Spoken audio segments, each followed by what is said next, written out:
CAA लागू करने की टाइमिंग पर कांग्रेस ने उठाए सवाल। जयराम रमेश बोले, चुनाव से एक महीने पहले का क्यों चुना समय। 4 साल बाद केंद्र सरकार ने सोमवार शाम को विवादास्पद नागरिकता संशोधन अधिनियम सीएए के लिए एक अधिसूचना जारी की है। ये 2024 के लोकसभा चुनाव के कुछ हफ्ते पहले ही लागू की गई है। विपक्षी राजनेताओं के विरोध के बीच दिसंबर 2019 में संसद द्वारा सीएए को पहले ही मंजूरी दे दी गई थी।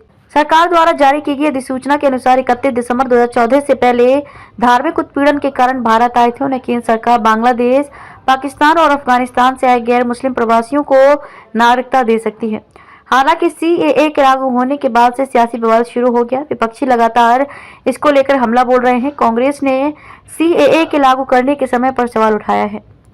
सीएए नियम लाने में 4 साल और 3 महीने लगे। कांग्रेस नेता जयराम रमेश ने कहा कि भाजपा को सीएए नियम लाने में 4 साल और 3 महीने लग गए। ये एक हेडलाइन मैनेजमेंट है। उन्होंने इसे सामाजिक ध्रुवीकरण की रणनीति बताई। समाचार एजेंसी एएनआई से बात करते हुए जयराम रमेश ने कहा कि इस नियम को लाने में उन्हें 4 साल और 3 महीने लगे।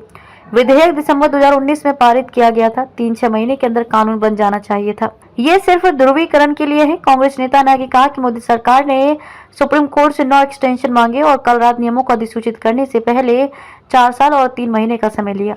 ये सिर्फ ध्रुवीकरण के लिए है। बंगाल और असम में चुनावों को प्रभावित करने के लिए अगर वे इसे ईमानदारी से कर रहे थे तो वे इसे 2020 में क्यों नहीं लाए।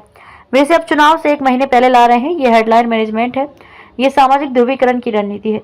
अन्य विपक्षियों ने क्या कहा। सीएए अधिसूचना पर असम कांग्रेस विधायक अब्दुल रशीद मंडल ने कहा कि इस अधिनियम का पहले ही सभी राजनीतिक दलों द्वारा विरोध किया जा चुका है। संसद के अंदर और उसके बाहर ये पूरी तरह से भेदभावपूर्ण अधिनियम और असंवैधानिक है, क्योंकि सरकार धर्म के आधार पर नागरिकता देने की कोशिश कर रही है, जो भारतीय संविधान के प्रावधानों के तहत स्वीकार नहीं है। इसका पूरे देश के साथ साथ असम में भी विरोध हुआ है।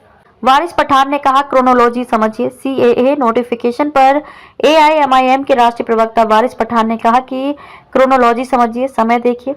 तारीखों का ऐलान होने वाला है। 2024 में लोकसभा चुनाव होने वाले हैं और सरकार अचानक इसे अधिसूचित करने के बारे में सोचती है।